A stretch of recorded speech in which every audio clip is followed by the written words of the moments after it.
Shalom, shalom. First, we give all praise and glory to the Heavenly Father, which is Yahweh, Bahashem, Yahweh Shai. Yahweh being the Heavenly Father, Yahweh Shai being the Son, who people unknowingly call him Jesus Christ. Lord willing, you enduring, you praying, you fasting, you giving alms, you doing everything you need to do to make your calling and election sure in these last days. I'm gonna give peace and blessings to whomsoever's not watching, to whomsoever's watching this. Also, I'm gonna give peace and blessings to whomsoever's not watching this, yet they believe in the Most High God, Yahweh. They believe in his son Yahweh Shai, and they're keeping the commandments in truth and sincerity. Now, the title of this video is going to be, Lord willing, the biblical nationality of the so-called white man. Because, yeah, it's important to know these things, man. That really ties in with the milk. You know, who are the people in the Bible? That helps you with what's called with prophecy, man. If you don't know who certain people are in the Bible, your whole prophecy is going to be thrown off.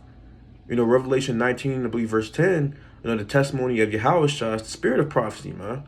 So that's the spirit of Yahweh Shai. It's prophecy. So when you want to go into prophecy, you even want to go into the milk, you have to know who people are. Like, for example, you know who you are. You're an Israelite. You know who the kingdom of heaven is for, the Israelites. When you're out there on the highways and byways, you pull Matthew 15, verse 24. The Lord, he only came for the lost sheep of the house of Israel. Who are the Israelites? That's why it's important to know who are the Israelites, which is us, man.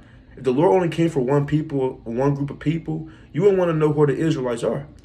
You know, you would want to know who the so-called white, or who Esau is, man. Who's getting destroyed, who's going to get exterminated from off the face of the earth. It's important to know these things. And we might go into different nations, but today we're going to go into the biblical nationality of the so-called white man. Right, let's get 2 Thessalonians. Actually, I'm going to get Isaiah 25 actually first. Isaiah 25 and verse 7.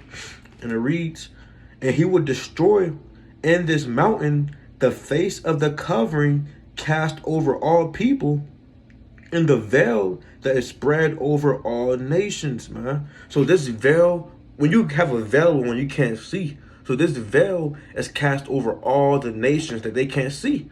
They don't know what's going on, man. These Chinese people, these Japanese people, African people, they think it's normal for the so-called white man to be ruling. That's what they think. They think it's normal to not have skin pigment, have no melanin. They think it's normal. They call themselves Chinese people. But back then, it wasn't calling themselves Chinese people. Why they call themselves Chinese people? Because the so-called white men deceived the whole world and told them false nationalities and false things. Everybody on this earth, except the ones who woke up through the spirit, are deceived, man. Right? Let's get another precept. This whole world is deceived by the so-called white men. Like in Revelation 20, verse 9. Let me see if I can get that. Actually, I'm going to get the other Bible real quick for that. Right? Let's go to Revelation chapter 12 and verse 9. It tells you that, what's it called? The devil, you know, he deceived the whole world. Now, it's not actual dragon, right? But the devil just means deceiver. Satan means adversary, right? So those are two, what's it called? I guess you could say, yeah, characteristics of the so-called white man. The devil and adversary of the Most High God and his people. He deceived the whole world. Let's get Revelation chapter 12 and verse 9. And it reads, and the great dragon was cast out, that old serpent called the devil, which means deceiver, and Satan, which means adversary, which deceiveth the whole world. He was cast out into the earth, and his angels were cast out with him. So Satan deceived the whole world. That's why, again, you have East Indian people in America wearing tuxedos and things of that nature, man, cutting off their beard. But when you go back to East India, they cover up. When they eat as a family. You got these East Indians and Arabians, you know, they don't eat as a family no more, man. But when you go back over there, they're big about family because they're deceived and drunk off the wine of Babylon, man. Right? I'm gonna get another precept on that too. Let's go to Revelation chapter 18 and verse 23, and it reads, and the light of a candle shall shine no more at all in thee, and the voice of the bridegroom and of the bride shall be heard no more at all in thee. For thy merchants were the great men of the earth, but this is the point, for by thy sorceries were all nations deceived. Her sorceries. Whose sorceries? The so-called white man. If you did not know, hey, these high elites, they have wizards, they have warlocks, they have a lot of people on the left-hand side to throw up sorceries and curses upon you. Why do you think you're always at the spirit all of a sudden? One day you're on fire, the next day you're going through hell in the spirit, man. Why do you think our people are bugged at their mind? Go down to Atlanta, you're going to see people just screaming for vexation of spirit. They have a lot of demons upon them. Why do you think people was killing each other for that Popeye sandwich, man? Because those are high-level spirits that these wizards, these witches, in the background, high level, hey, they was doing the curses upon that, man. Right? So you gotta watch out. And you gotta understand and really wake up in this truth and know who you are, know who other people are by keeping the commandments and truth and sincerity and believing in Yahweh and increasing in wisdom, knowledge, and understanding. All right, let's go to 2 Thessalonians chapter 2.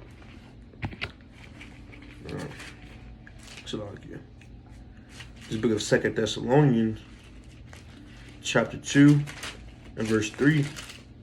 And it reads, "Let no man deceive you by any means, for that day shall not come, except there come a falling away first, and that man of sin be revealed, the son of perdition." So Paul's giving two things right here. Before the second coming of Christ, two things has to happen: a great falling away, you losing your heritage and not knowing who you are, and the men of perdition, the men of sin, the son of perdition, be revealed. Now, who's the son of perdition? The so-called white man, the son of destruction. He's the one, the men of sin, that's going to be revealed. Even tells you in Malachi chapter 1 and verse 3 to verse 4 that he's the border of wickedness, man. That's the man of sin, right? I'm gonna read it again. "Let no man deceive you by any means, for that day shall not come, except there come a falling away first, and that man of sin be revealed, the son of perdition." And that's why the Lord, put in my brothers and other brothers' spirit too, to go into this topic, man. It's a very important topic. You might already know, but someone else probably don't know. All right, I'm gonna get one more precept. Then we're gonna hop right into it, Lord willing. All right, this book of Jeremiah, chapter 49, and verse 10, and it reads, Jeremiah 49 and verse 10. "But I have made Esau bare, I have uncovered his secret places, and he shall not be able to hide himself." So, Lord willing, after this video and many other better videos, man, Esau won't be able to hide himself. He tried to mask himself with all these different nationalities: Caucasian, I'm German, I'm French, I'm Spaniard, I'm European, I'm African, I'm all these different things. But that's not in the Bible, man. When did the Lord ever call you, you saying that you're from Germany, man? The Lord never called you Germanian, or however you want to say it, man. He never called you these different nationalities, Spaniard. He called you what? Edomite, Esau, right? So let's get into it, man. All right, let's go to, we're going to kick it off with Genesis 25. All right, Genesis 25 and verse 19. This is the book of Genesis, chapter 25 and verse 19. And it reads, And these are the generations of Isaac, Abraham's son. Abraham begat Isaac. And Isaac was 40 years old when he took Rebekah to wife, the daughter of Bethuel, the Syrian of Padan Aram, the sister to Laban, the Syrian. And Isaac entreated the Lord for his wife, because she was barren. And the Lord was entreated of him, and Rebekah his wife conceived. You see that? So at first, Rebekah wasn't giving birth to nothing. That happened to our foremother, Sarah. That happened to Rachel. That happened to Hannah. So back then, it was it was a sign of the Lord dealing with you when you gave birth. But now sisters nowadays, they just get pregnant and abort it, man. Hey, Hannah would be upset. Sarah would be upset with that. Rebekah would be upset, right? If you knew the true meaning of giving birth and on things of that nature, that's really a blessing. But people just treat it like it's a curse. Oh, she's 19 and she already pregnant. She an evil woman. She bad. That's what men say about her. But whole time, she's bringing another man into the earth, man. That's a blessing. The Lord said, be fruitful and multiply. But this world will condemn you and say that you're evil. You see how they turn evil good and good evil? It's madness, man. All right? Don't abort your baby, man. This book of Genesis, chapter 25 and verse 22. And the children struggled together within her. And she said, if it be so, why am I thus? And she went to inquire of the Lord. Now, when it said that she went to inquire of the Lord, I mean they went to the prophets. Because back then, you can actually go to the prophets and ask certain things, and these prophets were on a high level, and they could tell you straight up, what the Lord's going to tell you. Right? Let's get 1 Samuel. Check this, 1 Samuel 9 and verse 9.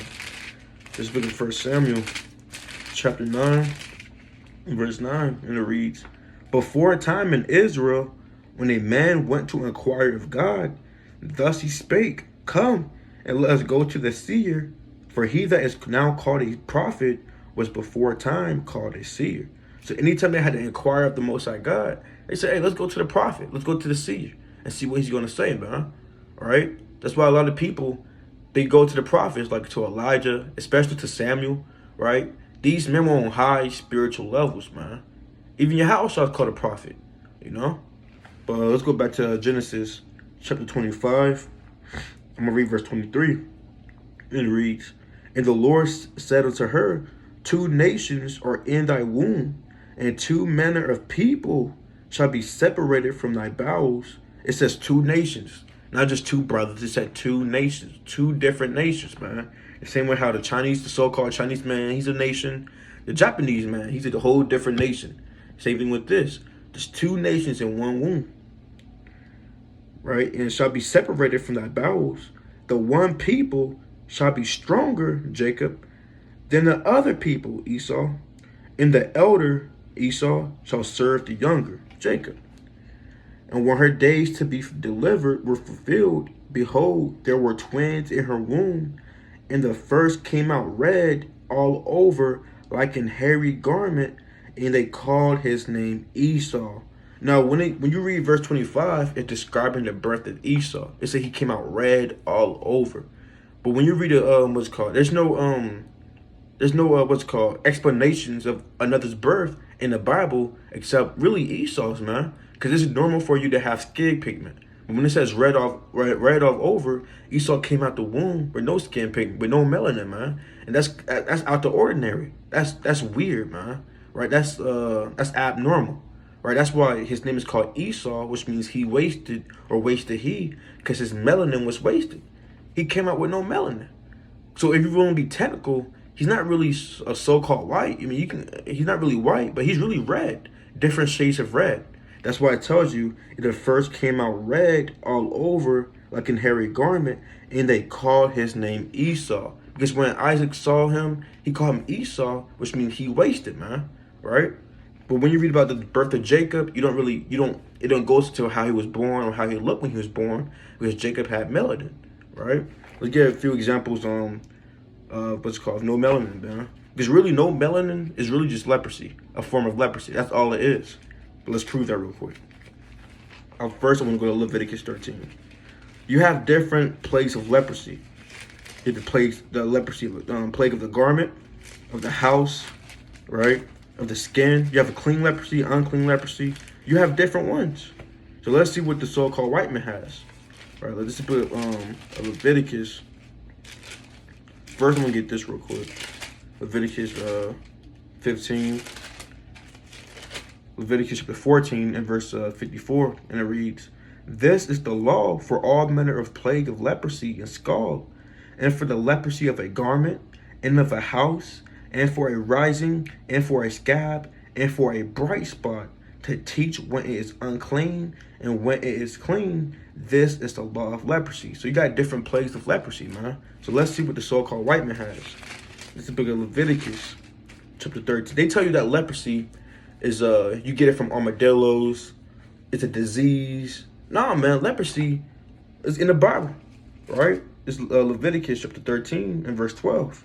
And it reads, and if a leprosy break out abroad in the skin, and the leprosy cover all the skin of him that hath the plague from his head even to his foot, wheresoever the priest looketh, then the priest shall consider, and behold, if the lepers have covered all his flesh, he shall pronounce him clean that hath the plague.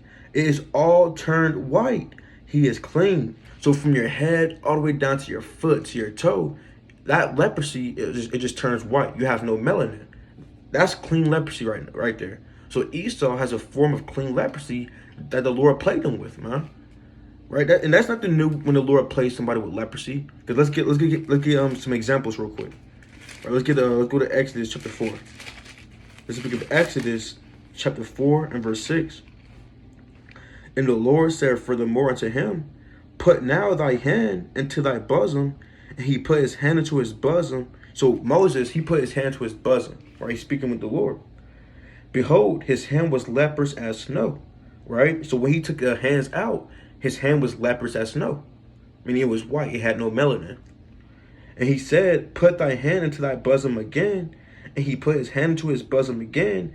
And he plucked it out of his bosom. And behold, it was turned again as his other flesh. Because Moses is a man of color. He had melanin. So the Lord was showing Moses signs to give to the children of Israel what to do for them to hearken. But the point is, when he put his hand into his bosom, he took it out. It was turned leprous as snow. It was white, man. Then he did it again. His hand to his bosom, took it out. It was turned back to the rest of his flesh. Because leprosy is literally having no melanin. That's one form of leprosy, which the so-called white man has. Again, that's why it says that he came out red all over, because he has no melanin. Well, let's get another example. Let's go to Numbers 12, with the example of Miriam.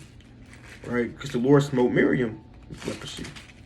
This is the book of Numbers, chapter 12. I'm going to start at verse 10. And when you read this, Miriam and Aaron was going off by talking back to Moses. This is Numbers chapter 12 and verse 10. And the cloud departed from off the tabernacle, and behold, Miriam became leprous, white as snow, showing that leprous is just being white as snow, one form of leprosy. And Aaron looked upon Miriam, and behold, she was leprous. Now let's see how Aaron felt about a sister turning to leprous, turning to white, having no melanin. And Aaron said to Moses, alas, my Lord, I beseech thee, lay not the sin upon us, wherein we have done foolishly, and wherein we have sinned. Let her not be as one dead, of whom the flesh is half consumed, when he cometh out of his mother's womb, man. It tells you that having no melanin, being a so-called white man, looks like you half consumed. Looks like you're dead in this thing, man. Half dead in this thing, man. And that's Aaron. He's acting up in the spirit and kind of mind boggled seeing Miriam with no leprosy, because it's not normal. It's not normal at all. When you go to Africa, let's say you go to I guess East Africa, I don't know, Mid Africa, West, I don't know, where there's not a lot of people at. I know South Africa got a lot of people, and Egypt as well, but there's certain countries. I saw a video, and these Hamites, I would say these Hamites was looking was looking at Esau up and down, man. Like, who is he? The kid was kind of scared. He ran behind the mom, kind of playing peekaboo. He was scared because he never seen this man before. It's not he don't know about that. Because imagine all year around is color that out of nowhere, someone with no color upon him comes out of nowhere like a dang ghost. You don't know who he is, man. That's scary, right? Because the Lord smote him with leprosy to have no melanin, right? Let's get I think we can go back. Right? I think we can go back. Even I want to get one more precept actually. I'm gonna go to 2 Kings, chapter 5. All right, let's go to 2 Kings, chapter 5 and verse 27. Let's look at 2 Kings, chapter 5 and verse 27, and it reads, the leprosy therefore of Naaman shall cleave unto thee and unto thy seed forever. And he went out from his presence a leper, as white as snow. So, hey man, Elisha, he cursed this man, Gehazi, if I'm not mistaken, that he had leprosy. He gonna have leprosy forever. In his regenerations, all his seed line will have leprosy forever and be white as snow, man. So there's certain Israelites that have no melanin either. Now, you having no melanin doesn't make you an Edomite. What makes you an Edomite is you coming from Esau, right? Because you have certain Israelites who has leprosy, man. They might have a blemish right here, a blemish on their nose and stuff like that, blemish, but they're still an Israelite. I know an Israelite through the spirit. I met his dad. He's an Israelite, but his son it looks just like a so-called white man, right? So just because you have leprosy doesn't make you an Edomite and things of that nature. But we're just describing how Esau came out and how he chiefly looks like originally, man, and now. Right, let's go back though. No matter how many times he mix, right? He might mix. Or let's say a so-called white man, an Edomite, he gets with us Israelite women. They mix. The son comes out so-called mixed. Then that son, he go into another Israelite, come out. The son comes out, darker, and so on and so forth, until the son comes out pitch black. He's not an Israelite just because he's black. Being black doesn't make you an Israelite. You have Hamites who are black. You have East Indians who are so-called black, man. But guess what? He's an Edomite because his forefather is an Edomite, man. All right? So let's go back to it, though. Cause I saw the, it's a dumb question. It was a dumb question. It doesn't make any sense. Saying just because, so, I think he said, was Naaman what's it called? An Edomite? Not Naaman, but Gehazi an Edomite because he had leprosy. Doesn't make any sense. Right, but let's go back though. Let's go back to Genesis, chapter 25. This book of Genesis, chapter 25, and verse, we left off at 25, and it reads, "And the first came out red all over like an hairy garment, and they call his name Esau." Because when Esau grew up, he was hairy, man. Very hairy. Even tells you, we better read it, I believe, in a few. But, he felt his, Jacob's hands. It says the hand of his, is hairy as Esau, paraphrasing, man. The so-called, even when, cave beast, even got it now, Esau's a very hairy man. That's what he's known for. Jake is not really that hairy. He's a smooth man, right? Yeah, we have our beard and stuff like that, but we don't get hairy like the so-called white man. This book of Genesis, chapter 25 and verse 26, and it reads, "And after that came his brother out, and his hand took hold on Esau's heel, and his name was called Jacob, and Isaac was 80 years old when she bare them." That's why you got that saying in the nation of Israel, "We got next," because it tells you again. It reads, "And after that came his brother out, Jacob, and his hand took on Esau's heel," and that's spiritual. Take it on Esau's heel. Esau came out first, then we came out next. Esau's ruling now. We're gonna rule right after him forever, even forever and ever, like it says in Daniel 7 verse 18. Let me get this preview. Let's get the classic real quick, because the end of the world is not someone pushing a red button and the whole earth just explodes, or a black hole comes out of nowhere and slurp up this earth like some soup, right? Or a meteorite, however you want to say it, asteroid comes out of nowhere. It just comes out of nowhere and just knock the earth and just blow it up, man. Right? That's not the end of the world. The end of the world is the world has it means age. The end of an age is the so-called white man losing his power and someone else being set up, which is us. That's the real new world order, man. That they don't want to happen. That's why they take away your nationality. They don't want you to know who you are because they don't want you to rule. So let's go to 2nd Esdras, chapter 6 and verse 9. And it reads, Salakia, 2nd Esdras, chapter 6 and verse, I'm going to start at verse 8. And it reads, "And he said unto me, from Abraham unto Isaac, when Jacob and Esau were born of him, Jacob's hand held first the heel of Esau, for Esau is the end of the world, and Jacob is the beginning of it that followeth." So again, the end of the world is the so-called white man losing his power. Then Jacob, the Israelites, we take over. We got next. That's why we say Kwam Al-Sharella, which means rise Israel, man. Right? So let's go back to it. Let's go back to Genesis 25. This is the book of Genesis, chapter 25, and verse 27. "And the boys grew, and Esau was a cunning hunter." And who's known for being a cunning hunter? I'm going to keep reading, actually. "A man of the field, and Jacob was a plain man, dwelling in tents." Who's known for hunting? Weren't that native Indians hunters? Now, come on, let's be realistic, especially nowadays, man. Who's known for hunting? The so-called white man. He has that camouflage on. I don't know what it's called, but he has that standoff or that standout. He ties around a tree, then he stands on it, then he waits for hours and hours till he see a deer or a bear come out of nowhere, then he shoots it with the bow and arrow, or he shoots it with a sniper, man. He's known for hunting. It even tells you when you read on, In verse 28, it reads, "And Isaac loved Esau because he did eat of his venison, but Rebekah loved Jacob." So Esau was hunting venison, which is deer. What does he do now? It's still in his nature. There's no new thing under the sun. He hunts the venison. He hunts deer. That's just in his nature. That's why you have these so-called white people. They talking about, yeah, man, I caught a buck. I caught a buck. The buck of it was this large. They're always talking about deer. They're always have all of a sudden, every time you ask them what they having for dinner, well, I'm having deer, right?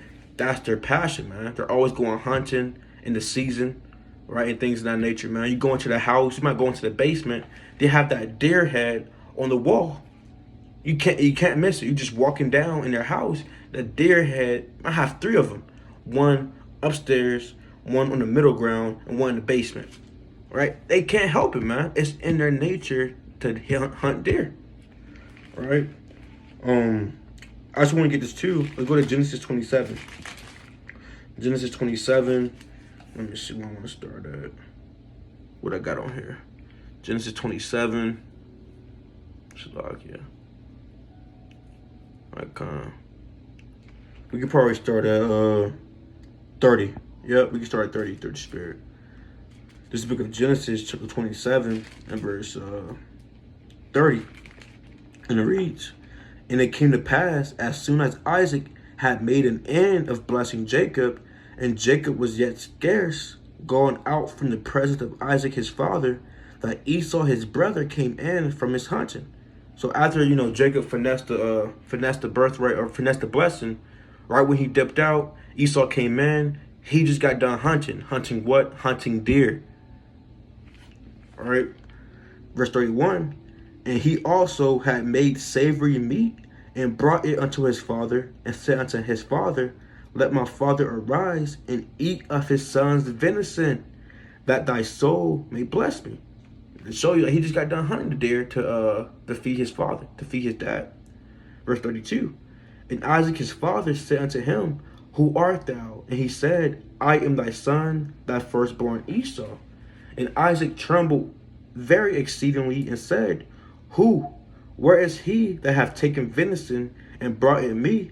And I have eaten of all before thou camest, and have blessed him. Yeah, and he shall be blessed." Now Isaac, his eyes were dim, so he can't really see. That's why he's asking, who is this? Isaac thought he blessed Esau at first, but Jacob, now he finessed it. Now Jacob, that's why his name is Jacob, means supplanter. That's how you know that we the Israelites, man. Who's known for finessing? Especially the so-called black man and the Hispanics and Native Americans, man. They're known for being subtle and for finessing, right? So Esau got finessed, man, twice, 2 times.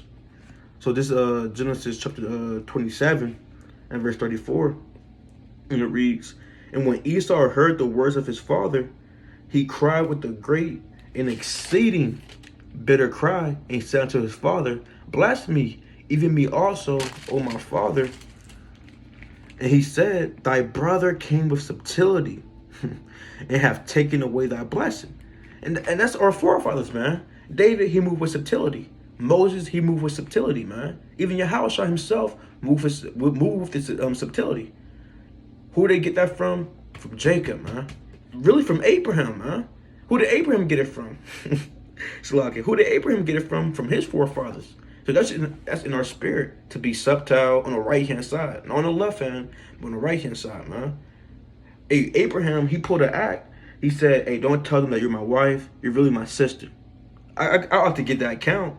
But then he got confronted about that. He got confronted about that and things of that nature. And Abraham said, I didn't lie, really. she really is my sister on my father's side. I'm like, dang, man. So Abraham wasn't even lying. He was telling the truth. I think I paraphrased that, but I ought to get that. Even Isaac, guess what? Hey, man, the apple don't fall far from the tree.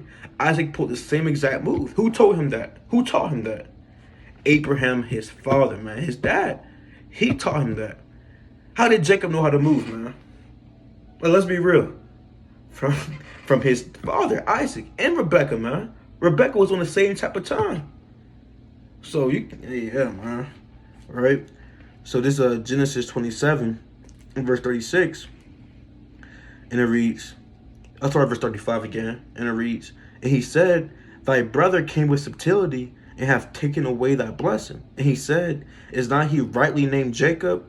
For he hath supplanted me these 2 times. He took away my birthright, and behold, now he hath taken away my blessing. And he said, hast thou not reserved a blessing for me? So yeah, Esau, he's in his feelings. He's feeling some type of way about the situation. Now he's asking for a blessing. Let's see what the blessing of Esau is. I'm going to keep going. Verse 37. And Isaac answered and said unto Esau, behold, I have made him thy Lord, and all his brethren have I given to him for servant. And that's a cut right there too. These Christian theologians, apologists, all these different people saying, having slaves is bad. In the kingdom of heaven, there won't be no slaves. But hold on, Isaac just said that the blessing that